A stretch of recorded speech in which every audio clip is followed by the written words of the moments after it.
He moves his face closer to mine. His eyes half closed, and a voice in my head screams, "Stop, stop, stop." But I can't say that. I just can't. He closes his eyes, exhaling very quickly as his hands drop from my face like a stone. He turns away from me, taking a few steps forward, saying nothing.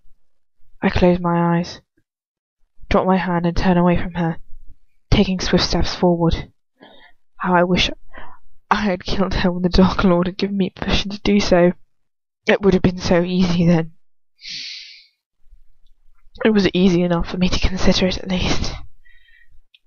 But even then, bruised and bloody as she was, the sight of her stays in my hand. The sight of her stayed my hand. I said it right. I don't know why I'm talking like this, even out of character. It's so much more than it should be, okay? I couldn't see that hideous, bloody mess of her face and body had become. I could only see her wide, terrified eyes, and the way her robes had written up, showing me a pale pair of legs. God. Still, it would have been so easy then. I didn't even realize how much I wanted her then.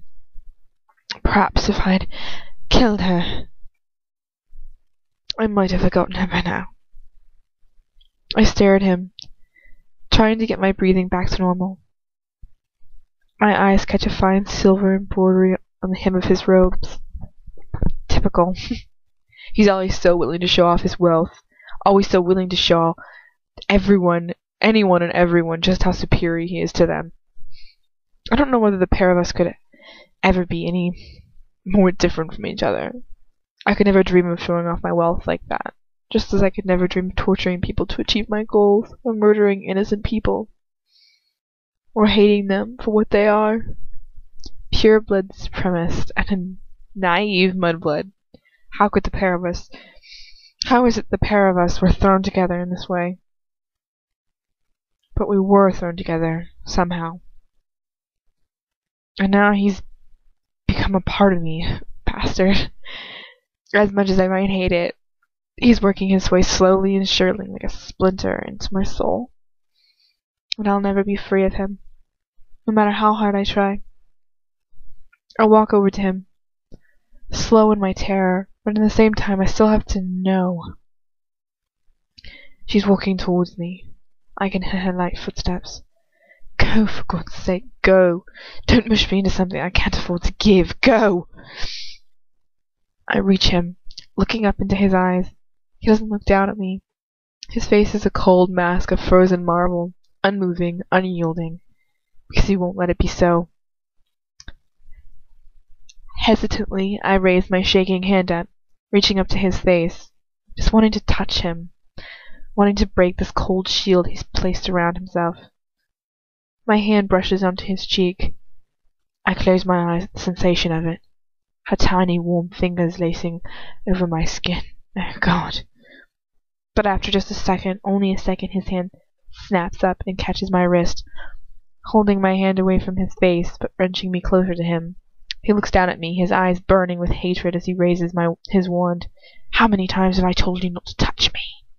He hisses, his voice harsh. My lips shake as I speak. What are you afraid of, Lucius? She's looking up at me, literally shaking with fear. Damn her! Why did she have to push me like this? I've never feared anything, until she came along. His eyes flare with temper. You will not bring me to this, he whispers. Not he whisper, whatever. I will not let it be so. He points his wand at my chest. Curcio! Pain rocks through me, burning my veins, bones, and muscles. It hurts like nothing else on earth hurts.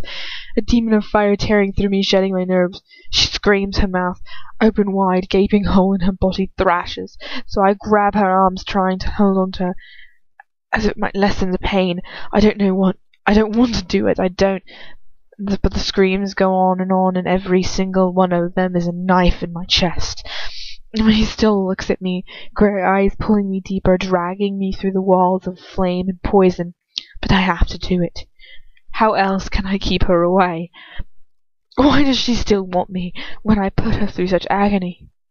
I collapse on the ground, the curse leaving me, finally.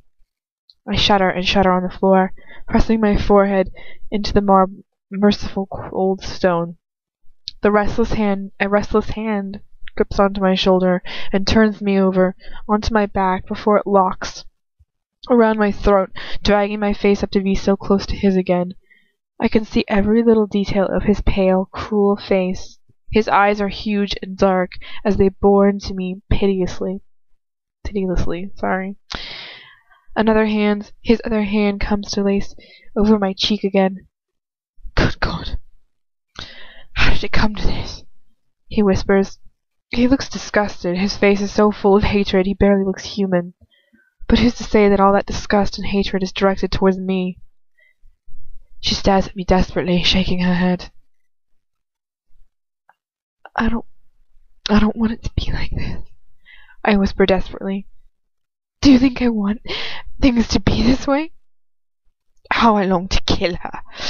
If she wasn't so important, if she wasn't so persistent, if she wasn't always so prominent in my thoughts. She cannot imagine how I would make her suffer. His eyes flash with loathing, his mouth setting into a fine line as he holds me close for a few long moments before he releases my throat, throwing me back to the ground. He stands up, his cape flicking over me. Get up, he whispers harshly. I do as he says, shaking and stumbling to my feet. He stares at me with an unyielding, limitless, inexhaustible hatred. Stupid little girl, idiot, worthless fool. She has no idea of the trouble she's causing. You are pathetic, he murmurs ruthlessly. Weak, ignorant, useless. You are an abomination in every sense of the word. Her eyes brighten. She's going to cry again. Oh God. Does she ever do anything else? Or is it only when she's around me? Why does that thought bother me so much? I press my lips together, my eyes stinging with tears, because I can remember... Oops. Oh, okay, we're good. Because I remember when he said to me last night, those words that meant everything to me, still mean everything to me. Because that was the one grain of truth in this horrible world of lies and hatred I'm trapped in. You know why, my blood.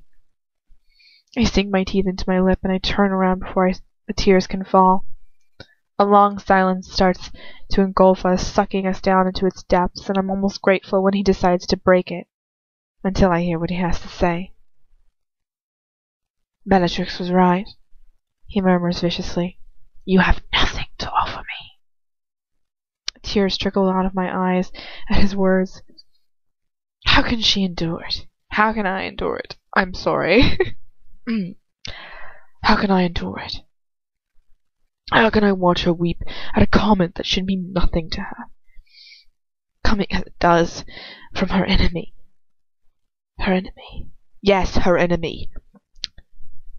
She should be so low as to in my esteem, that she doesn't even want the title of enemy. And yet I want more than anything.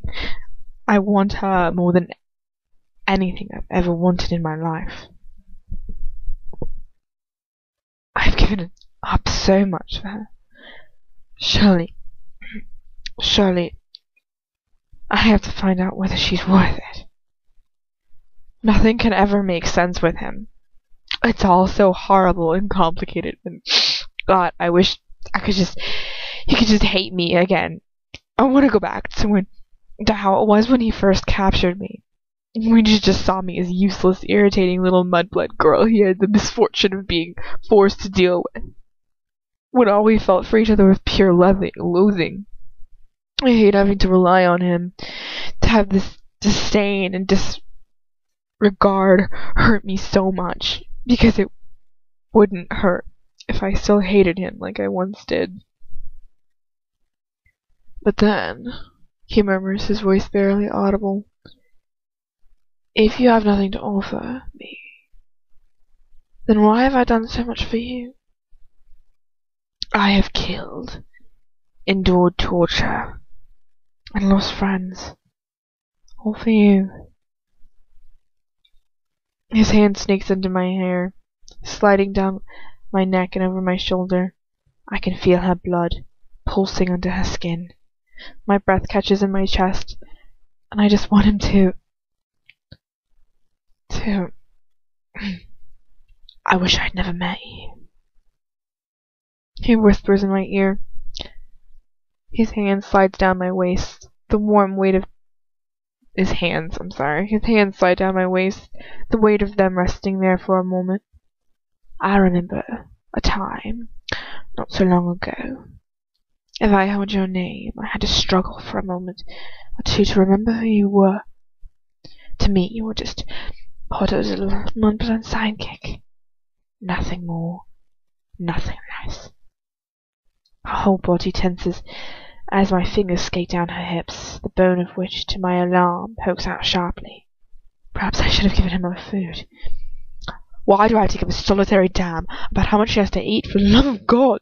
She's only a mudblood. He breathes a tiny, mirthless chuckle. Only a mudblood. How I wish that were true. Sometimes I want nothing more than to go back to that time, he murmurs in my ear. He pulls me back into him. He pulls me back into him? What? Okay, whatever.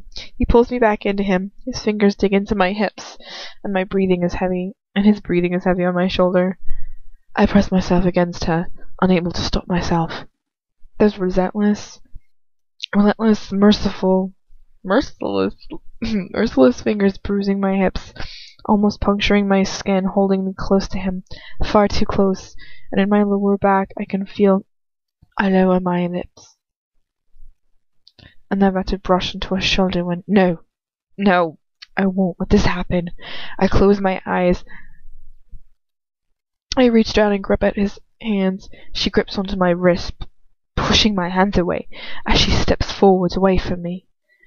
They tense on my hips, but I steadfastly push at them, wrenching them off of me and stepping forward, trying to get away from him.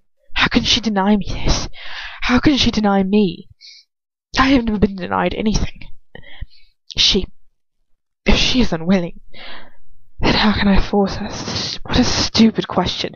I can do what I want. I can do what I like. She'll never be able to stop me. Besides, she's a muggle, for God's sake. How does she deserve my compassion or pity? A long silence spreads out, but I don't want to turn to face him. I can't let him see my face. I just can't. Because if he does, then he'll know. His triumph will be spelled out for him by the blush I can feel spreading across my face. Trying to ignore me, mudblood? I force a laugh. When were you ever able to ignore me? I gulp. He's right, the bastard. He can never be ignored. I'd sell my soul for the ability to ignore him. But how could I ever ignore him? He's always there in the back of everything. Always. He steps around me, his rose whispering against my legs, the merciful fingers hook into my chin, retching my head up to face him, his eyes bore into mine. His entire being is merciless, even his eyes, especially his eyes. They're the worst thing about him, because when I look into those eyes of his, I can see every horrible little detail of his soul.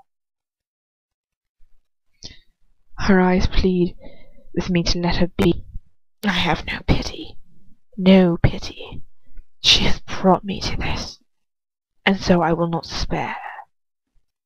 But then, when have I ever spared her? My God, she must truly loathe me. Do you hate me? He murmurs. I don't know why I'm asking. I know her answer, of course I do. But I almost don't want her to confirm it to me.